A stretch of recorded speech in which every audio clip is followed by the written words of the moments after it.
खबर विशेषमध्ये आपलं स्वागत आहे. उद्धवजी, आपण आत्ता बोलताना असं बोललात की शेतीचं पाणी उद्योगांकडे वळवण्याचा प्रस्ताव आला. आता त्या दिवशी विधानसभेत प्रस्ताव येणार होता. कामकाज पत्रिकेवरती हे विषय होते. महिला आरक्षणाचा पहिल्यांदा विषय सरकार घेणार होतं, नंतर हा घेणार होतं. सरकारने हा मुद्दाम मध्यरात्री उशिरा आणला. पण सरकार असं करेल हे गृहीत धरून विरोधी पक्ष पूर्ण संख्येने का हजर राहत नाही सभागृहात? विरोधी पक्ष एकत्र राहिला तरी विरोधी पक्षाच्या दुपटीने सरकारची संख्या आहे. आणि मग त्यावेळेला विरोधी पक्षांनी काही जरी आवाज उठवला, आवाज उठवलाच पाहिजे, ते विरोधी पक्षाचं कामच आहे. आणि म्हणून हे विधेयक आहे ते पुन्हा आता रेंगाळलेलं आहे. पण ह्यातनं मनातली पापं बाहेर पडतात. मनातलं पाप सरकारच्या बाहेर पडलंच. खरं म्हणजे हे विधेयक तुम्ही आणू कसं शकता? त्याला विरोध करण्याचं काम आमचं आहे, तेवढंच धंदा आहे आम्हाला. पण विरोध करण्यासाठी किंवा विरोध करण्यासारखं विधेयक का तुम्हाला कळत नाही? तुम्ही सुद्धा लोकांची मतं घेऊन आलात ना निवडून.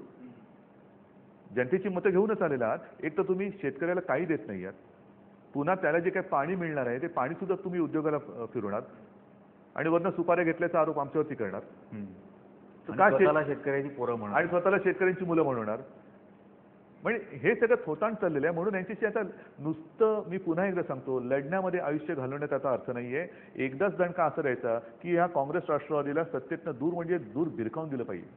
जसं जनतेचे प्रश्न घेऊन आंदोलनं करताना तडीपाऱ्या लावतात, तसं काँग्रेस राष्ट्रवादीला आता तडीपार करायला पाहिजे. तर आणि तरच महाराष्ट्राचे प्रश्न सुटतील. नुसती आंदोलनं, गोळीबार, अश्रुधूर, लाठीमार ह्यातनं काय होणार? मग पुन्हा हुतात्म्याची स्मारकं, फुलं व्हायच्या, पुष्पचक्र व्हायचं, श्रद्धांजलीच्या सभा, ज्याच्या घरातला तो माणूस गेलाय त्याच्या घरावरती जे संकट कोसळले ते कोसळले.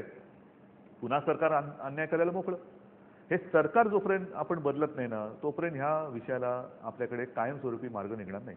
आता सुद्धा ते डॉक्टर उपोषणाला बसलेले आहेत. झालं ना, आदित्य तिकडे मुख्यमंत्र्यांजवळ भेटले, 4 दिवस झाले. मुख्यमंत्र्यांनी त्यांना आश्वासन दिलं की मी स्वतः लक्ष घालतो. 4 दिवस झाले अजूनही नाही.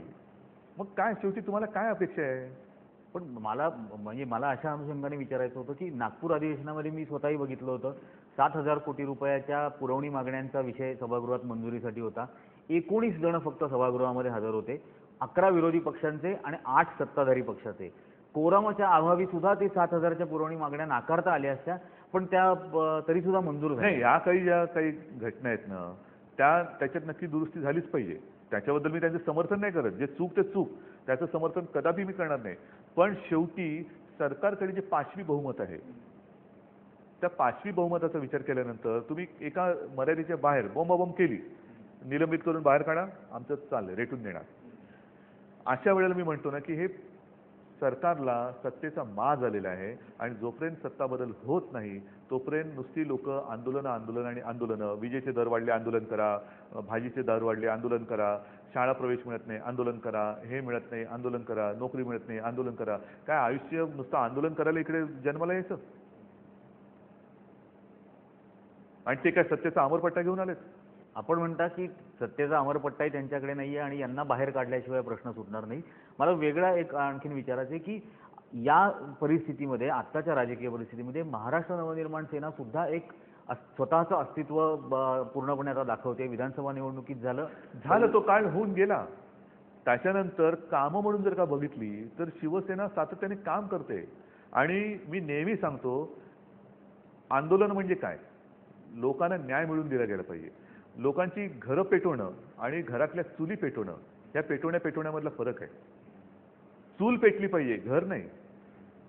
नुसतं घर पेटवलं म्हणजे आंदोलन झालं नाही.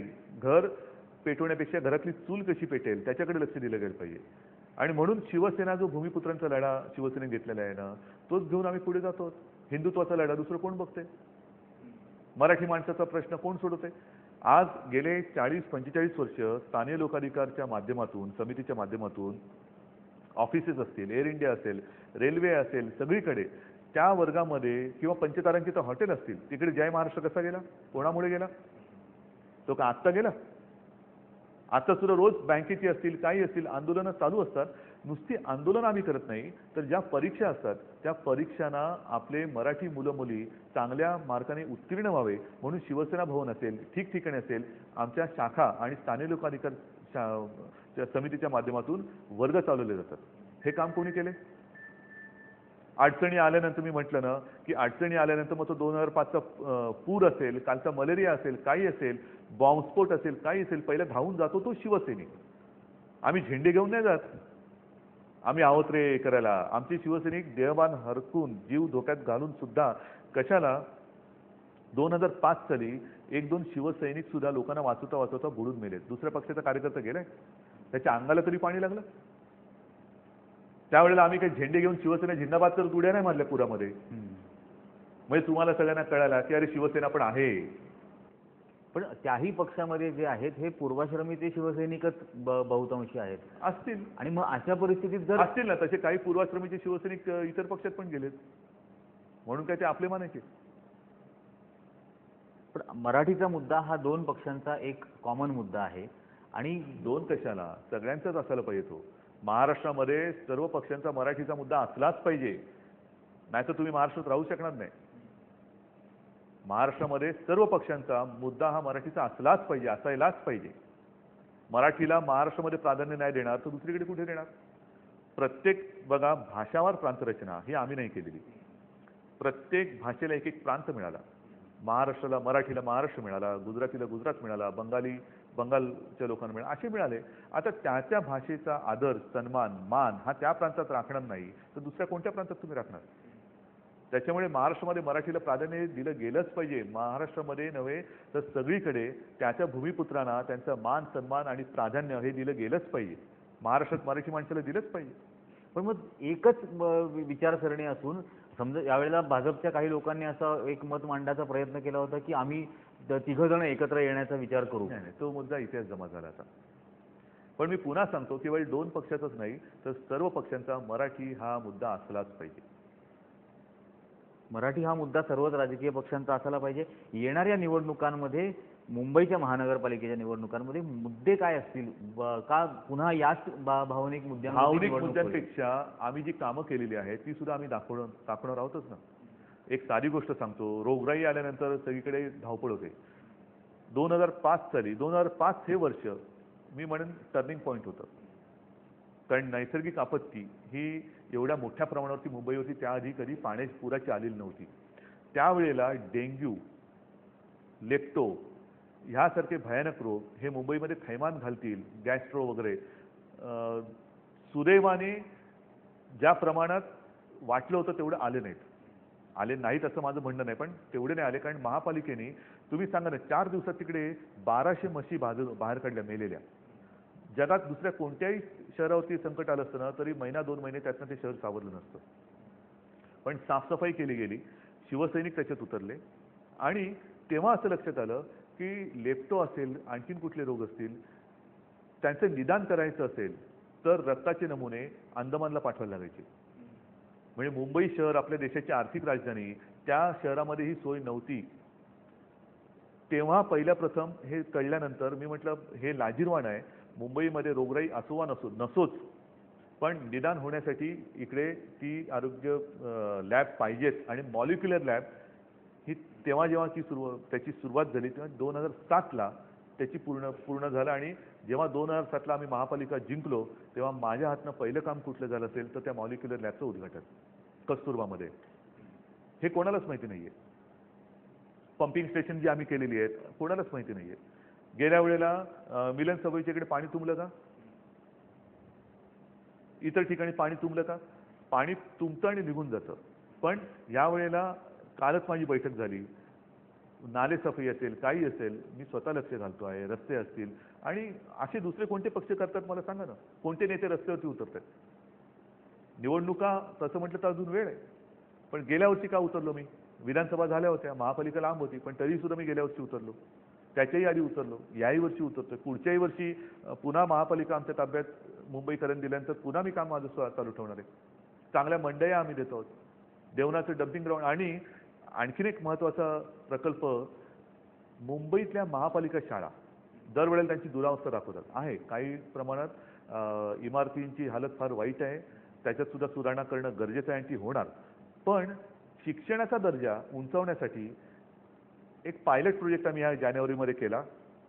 त्याला यश आल्यानंतर येत्या जून महिन्यापासून जवळपास 100 शाळा महापालिकेच्या ह्या आम्ही व्हर्च्युअल क्लासरूममध्ये म्हणजे आता जसं आपण बोलतोय तसं व्हिडिओ कॉन्फरन्सिंगनी जोडतो. मला सांगा देशात कुठल्या महापालिकेने हा उपक्रम राबवलाय? आणि हा उपक्रम ज्यावेळेला सुरुवात होईल तेव्हा महापालिकेचे शिक्षक हा उपक्रम राबवत आहेत, त्यांच्याच माध्यमातून आम्ही करतोय. पण माझी अशी इच्छा आहे की आपल्या समाजातली जी काही मोठी आदरणीय व्यक्तिमत्व आहेत, मग त्याच्यामध्ये आपले मराठीचे कवी असतील, साहित्यिक असतील, काही शास्त्रज्ञ असतील, गणितज्ञ असतील, ते सुद्धा येऊन ते सगळ्या मुलांना शिकवतील. ते जसं मी आता तुमच्याशी टी व्हीवरती बोलतोय, लाखो लोक बघतायत, त्याच वेळेला ती लाखो लोक किंवा हजारो विद्यार्थी त्या शिकवणाऱ्याशी बोलू शकतात. इंटरॅक्टिव्ह संवाद Interactive राहील. होईल. आता हा प्रकल्प चांगला आहे का वाईट आहे? कोणाच्या डोक्यात कल्पना आली होती? आता संयुक्त महाराष्ट्राचं दालन त्याचं आम्ही आता जूनमध्ये उद्घाटन करतोय पुन्हा. पण 50 वर्ष होऊन गेली. सुवर्ण महोत्सव कसला सुवर्ण महोत्सव? का महाराष्ट्राला 50 वर्ष झाली? म्हणजे असं काय घडलं त्यावेळेला? का महाराष्ट्र आधी अस्तित्वात नव्हता का? 1947 साली महाराष्ट्र अस्तित्वात नव्हता का? का 50 वर्ष झाली म्हणजे कशी झाली? तर मुंबई महाराष्ट्राला मिळाली, त्या लढ्याला 50 वर्ष झाली. इतर राज्यांना राजधान्या मिळाल्या, मराठी माणसाला आणि महाराष्ट्राला राजधानी मिळवण्यासाठी सुद्धा काँग्रेसबरोबर लढावं लागलं. हेच मी म्हणतोय. म्हणजे आम्हाला आमची राजधानी मिळवण्यासाठी सुद्धा आंदोलन करावं लागलं, मराठी माणसाला आंदोलन करावं लागलं. तेव्हा काँग्रेसचंच सरकार होतं, जवाहरलाल नेहरू होते. मुंबई महाराष्ट्राला मराठी माणसाला द्यायला तयार नव्हते. 105 106 हुतात्मे झाले, त्यांना गोळ्या घातल्या यांनी, त्यांचं रक्त सांडलं आणि त्याच्यानंतर मुंबई महाराष्ट्राला दिली. मग का अधिकाने दिली मुंबई महाराष्ट्राला? पण ती आठवण पुढच्या पिढीला राहिली पाहिजे. तो त्याग, तो लढा, तो संघर्ष तेव्हा सुद्धा अन्याय करणारा काँग्रेस पक्षच होता. आणि त्याचं दालन आम्ही गेल्या 1 मेला शिवसेना प्रमुखांच्या हस्ते त्याचं उद्घाटन झालं. आता येत्या जूनमध्ये आणखीन मोठ्या स्वरूपात आम्ही त्याचं लोकांना ते सादर करतो. ही अशी सगळ्या त्या गोष्टी आहेत ना, त्या कोणी देणार? कोण देते? विस्तृत स्वरूपामध्ये संयुक्त महाराष्ट्राचं आंदोलन पुन्हा एकदा लोकांच्या आठवणी जाग्या करेल. खबर विशेषच्या शेवटच्या भागामध्ये आपण उद्धवजींशी अजूनही काही मुद्द्यांवर बोलणार आहोत, पण आत्ता वेळ झाली एका छोट्याशा ब्रेकची.